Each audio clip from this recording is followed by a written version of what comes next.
પહેલામાં પહેલું તો જે નાગરિકો છે એમાં વિદ્યાર્થીઓ, ત્યારબાદ જે માંદગીની અને આપણે વેપારીઓ, આ ઉપરાંત ગામડાના ગામજનો, આ સૌને નોકરિયાતને અહીં નડિયાદમાં આવવા જવાની અને જે પ્રજાતંત્ર અને સાથે વહીવટી તંત્ર જોડે કામગીરી કરવાની હોય એમાં ખૂબ જ તકલીફ પડે છે। આ તકલીફ દૂર થાય એવી અમારી માગણી છે। 32 બસોની મંજૂરી આવી છે અને આ 32 બસોની મંજૂરી આવ્યાના પણ 2 વર્ષ થઈ ગયા અને મહાનગરપાલિકા તરફથી 4 બસો દોડાયેલી અને કંઈક ટેકનિકલ કારણસર 4 બસો પણ બંધ પડી ગઈ છે।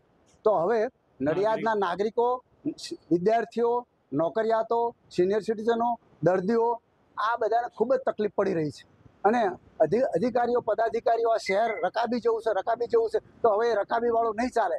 આ 32 બસ શરૂ નહીં કરો તો અમે મોટું લોકો આંદોલન કરવાના છીએ।